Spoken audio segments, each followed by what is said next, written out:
Hey there, Tall Man Clan. Welcome back. Today we're in York, Pennsylvania. We are at Ben's RV Center, and we're going to be looking at this Forest River Wildwood. We're going to look at the 27RK. So come on, let's do it. All right, so right up front you can see you got real generous storage. Nice big door opening to get everything in, which is great. Right above, what I like on the back of the door, this is a dry erase surface. So if you want to take notes, let's say you want to make sure you checked everything off when it's packing day. Did I do this? Did I do that? I didn't forget to do. You can check everything off. It's a dry erase board. I kind of like that. All right. As you look up, there's an awning that covers about 75%. It goes from the back all the way to right here. I like that, Lisa. All right. Manual crank down jacks, step above step, dual axle. There is a little outdoor kitchen here, which is locked. I'm sorry. It will be a griddle and a micro fridge. Maybe I insert a clip from another RV that we've already shown you that had the same setup. When you get to the back, there's no ladder permanently mounted. Lisa, if you see that thing right there, that is a Lippard accessory. A ladder kind of connects to that. So the ladder's not permanently mounted, so people aren't climbing up on your roof when you don't want them, but you'll carry the actually extension and just connect it there so you can get to the top. Your spare tire is underneath, so it's not on the back bumper, and you are pre-wired for a backup camera. Coming around to this back corner, as you see, there is your your power connection, as well as satellite hookup right there. All right, as we move forward, on the other side of the slide, which is completely accessible with the slide out, is your sewer connection. Over here is where you connect your city water. And this is the other side of that front storage compartment that I was showing you. So let's take a look at the numbers. This is a gross vehicle weight of 7,955 pounds with a cargo carrying capacity of 1,078 pounds. All right. As we come to the front, you got two 30-pound propane tanks, two 30-pounders. Your electric jack, spot for two batteries if you want to carry two batteries, and your battery disconnect. So you know what time it is, right? It's actually time to go inside. It's not that time. It's time to go inside. Come on. So look at this, Lisa. Isn't this cute? I mean, this is like a really nice couples trailer, right? I love it. Yeah, this is great. Absolutely. You got a couple of, I almost call them theater chairs, but recliners right here with a sort of an end table in between, with some storage in there. I'm sure these do recline. They're tied up, but they recline, okay? But they're all tied up, so they're not gonna recline because they're tied up, but they are recliners, which is great. Where Lisa's standing is a sofa, and it's currently, and what I mean by currently, and I'll show you in a minute, in its sort of L configuration. What's neat about this setup is this seat is either part of your sofa or part of your dinette. Watch.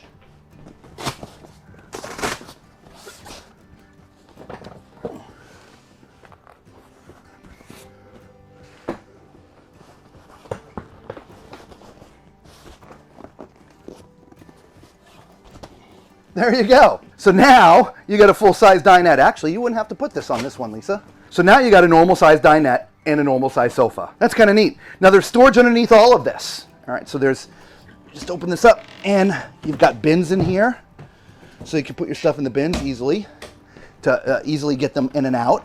And you've got bins in here as well. Very nice. All right. Very nice. Over here is sort of your entertainment area. Okay, so this is where you put your TV. You've got a Furrion soundbar, nice fireplace, 31-inch, and some cabinets left and right. Now, to me, it's in a little awkward position, but because of these recliners, you could kind of shift them around a little bit. Yeah, yep. You can definitely do that. All right, and then there's the kitchen. So I love this kitchen. Look at this. You have this kind of a U-shaped kitchen. So you've got your double basin sink here with a little recess so you can get your larger pots and pans underneath there. You have a nice drying rack. Plenty of countertop space. Yeah, I love that. Yeah. So you do have a 3-burner stove with an oven. Above that we have a microwave. By the way. Yes. $31,995. Nice. Look at that discount savings. All right, look at that, y'all. Wow. Yeah, that's pretty awesome. That's pretty awesome. So moving right along, you have your EverChill. This is a 12-volt refrigerator freezer. Okay. And then as far as the cabinetry goes, let's start over here with this nice pantry. Look at this, guys. Wow. Isn't that awesome? That is a huge pantry, everybody. I might want to put a little support piece underneath there. What do you think? Actually, it's pretty solid. All right, It's you're not bad. my pantry expert, so I'm gonna leave that in your hands. I've knocked there. on way thinner. Yes. Okay. Very good. I'll take your word for it. Tons of cabinetry too. Look at this, guys. And this goes all the way back into that corner. I'm a righty. Sorry. You can't. Actually, you can't access it from this side, so you'd have to you have to do a reach around. Oh no! And then this is a huge space here. Again, there is. I love the shading on the glass. Like a That's frosted nice. glass. Yeah, I like that. And then underneath we have plenty of cabinetry space as well. You've got some drawers here.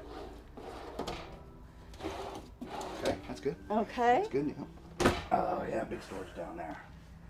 And then one more over there on that side. And another one right Oh, there. bump the camera. Woo, tight quarters in the kitchen. Yes, I love this kitchen.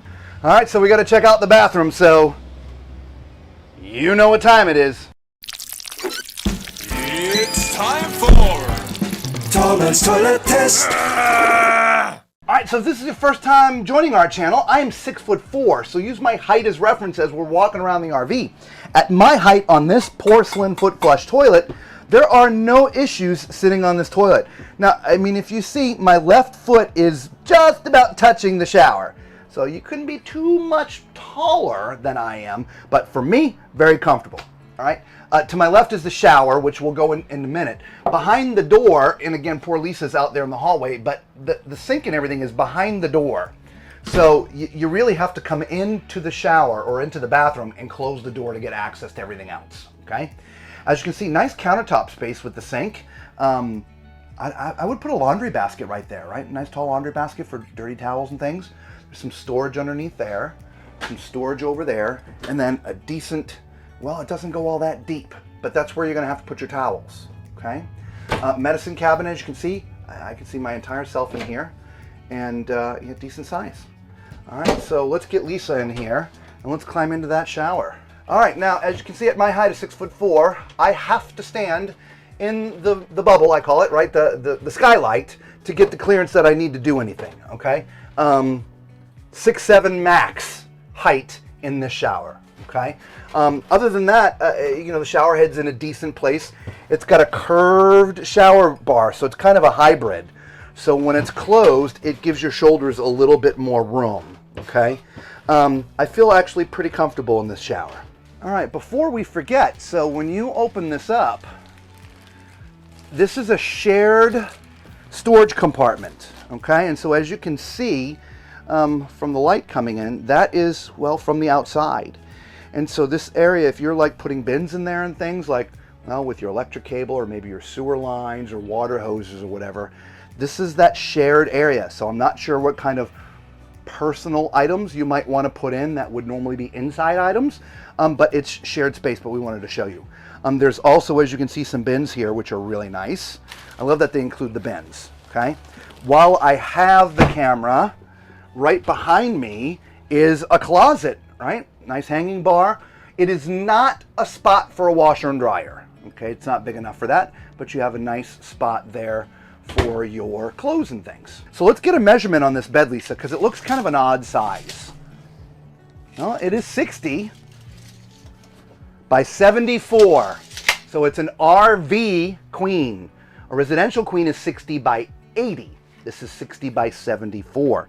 Now that being said, if you added 6 more inches and do a residential queen, you might be able to sneak through here. What you won't be able to do, it would be really close of opening that door. The reason we say that is obviously residential mattresses are everywhere. RV mattresses are typically a little bit more pricey and custom. Okay, up front, you've got storage compartments up top for some clothing.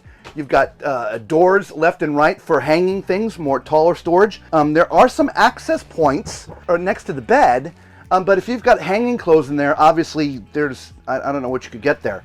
Your 110 power is inside the little hanging area there. I find that a little odd, but there is USB connection points on either side of the bed for charging your devices. Let's not forget, Lisa, you want to open that door right there? That, I forgot to mention, is maybe a spot to put your laundry if you don't mind your dirty laundry being sort of in that outside compartment. All right, so there you have it, guys. So that's the 27RK. Again, this is, I think, another first model that we've never seen this one before, Lisa, I don't think. No, I agree. I love this model. Yeah, I mean, as many RVs as we look at, you think we would have seen them all by now, but every time, nope, we haven't.